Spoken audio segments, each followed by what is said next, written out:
estar na igreja, de congregar com os irmãos. Tá? Como é bom que vivam em união, é o que diz a Bíblia. Bom, então o que esse versículo está querendo dizer? Para não ser hipócrita, para não fazer as coisas querendo aparecer. É melhor que você, se você está na igreja, mas está querendo aparecer para outro irmão, olha como eu oro melhor do que ele, olha como eu faço melhor do que ele, olha como eu sou melhor do que ele, olha como eu apareço mais que ele. Vocês estão me entendendo? Se for dessa forma, é melhor que você faça só no quarto. Só você e Deus, que aí você vai ser ouvido. Se você for hipócrita e fazer esse tipo de coisa na igreja, você não vai ser ouvido. Você está me entendendo? Essa é a diferença. É isso que esse versículo está dizendo. Você tem que ser fiel a Deus em verdade e em espírito. O que eu quero que você aprenda com essa lição não é o orar na igreja, o orar em voz alta ou em voz baixa. Não, você pode orar em voz alta, com centenas de pessoas orando em voz alta junto contigo. Amém? Como pode orar em voz baixa, sozinho na tua casa, no teu quarto. Né? Mas se você orar com a voz mais alta que todos os demais, querendo aparecer, aí você está errado. Só para ilustrar, eu conheço uma pessoa, uma menina, uma jovem que ela cantava. Eu achava a voz dela muito linda. Era algo tremendo ouvi-la cantando. Só que ela começou a assistir o ensaio de uma banda que estava ensaiando na igreja e ela começou a cantar. Sentada no banco, ela começou a cantar. Porém, a voz dela, sozinha, conseguia ser mais alta e sufocar a voz de todas as outras pessoas que estavam cantando no microfone. Simplesmente ela estragou o ensaio. Simplesmente acabou com o ensaio. Então ela quis aparecer mais que os demais. Ela podia cantar baixinho como todo mundo, mas não, ela soltou a voz. Né? E por incrível que pareça, ela tinha uma voz tão possante, mas tão possante, que cobriu o aparelho de som da igreja. O som da igreja não foi suficiente. O som dos microfones não foi suficiente. A voz dela abafou demais. Isso é justamente o que está escrito aqui. Não fazer esse tipo de coisa. Você está querendo aparecer. Amém? Bom, encerrado então essa parte aqui, elucidei esse problema. Amém? Ah, é para orar no quarto? Sim, para não aparecer. É melhor que você ore no quarto para você não aparecer. Mas você deve orar na igreja também. Ah, tudo bem, mas igreja evangélica continua sendo barulhenta. Deus não é surdo. Continua com esse teu pensamento. Está indo muito bem em direção ao inferno, mas está indo muito bem. Vamos lá. Mateus, Mateus 6, versículos 5 e 6 já foi lido. Vamos agora a 1 Coríntios 2, 4 e 5. 1 Coríntios 2, 4 e 5. Vamos lá. A minha palavra e a minha pregação não consiste em linguagem persuasiva de sabedoria, mas em demonstração de espírito de poder, para que a vossa fé não se apoiasse em sabedoria humana, e assim no poder de Deus. Amém? Amados, então olha só, a nossa fé tem que ser baseada em poder. A minha pregação tem que ser baseada em poder. Eu tenho que mostrar poder na minha pregação. Né? Infelizmente, tem poucas pessoas que estão fazendo isso hoje em dia. Poucas pessoas estão pregando com poder. Amém? Mas, graças a Deus, eu e alguns outros estamos nessa luta, estamos pregando com poder e com autoridade o Evangelho de Cristo. Então, amados, essa pregação, ela tem que ser poderosa. essa pregação poderosa, ela consiste em usar, né,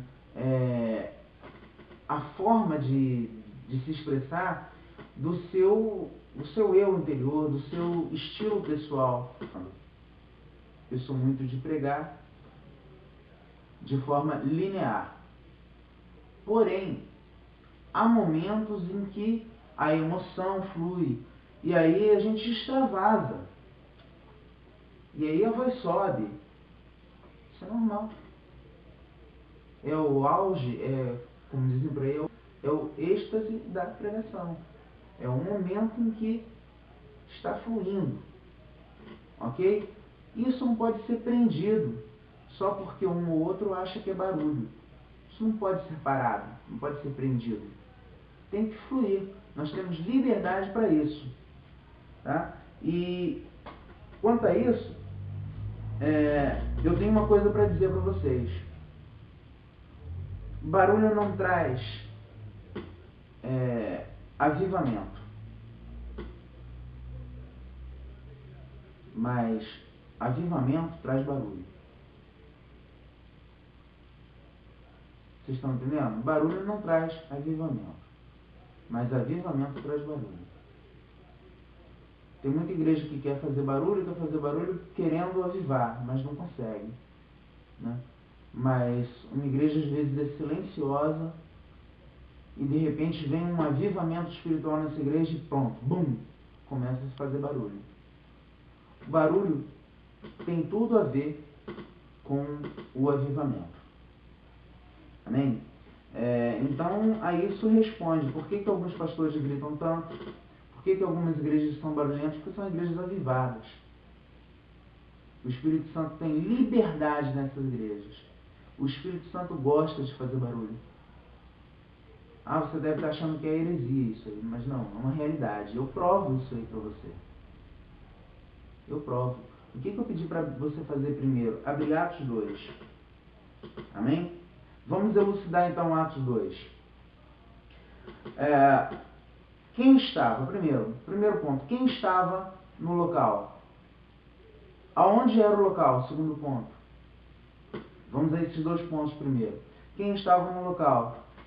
12 apóstolos. Os 11 originais e Matias, que foi eleito apóstolo. Todos os discípulos.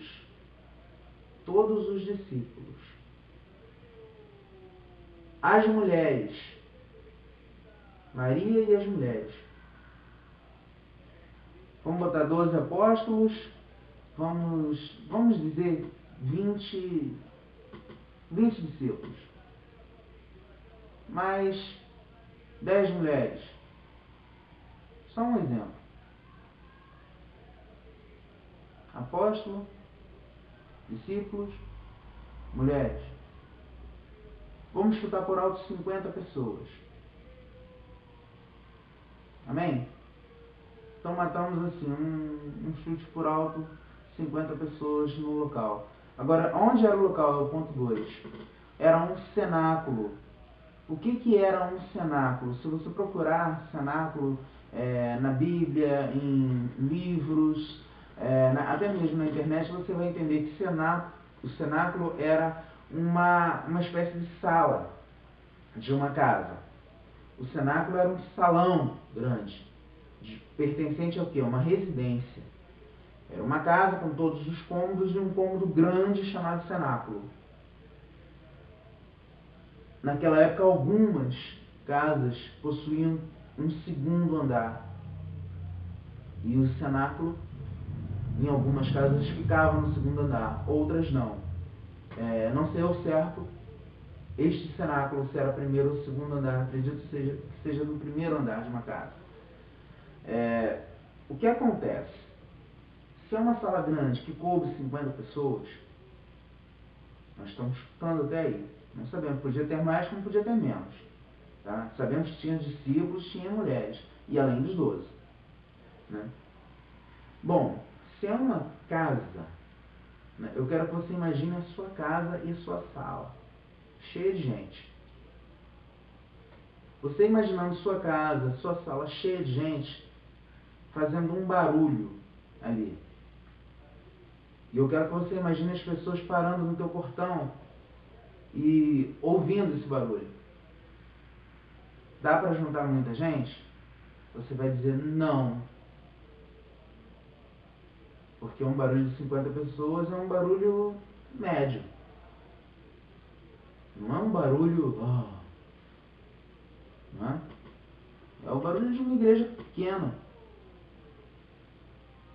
Mas levamos em consideração que naquela época não tinha microfone, não tinha amplificador, não tinha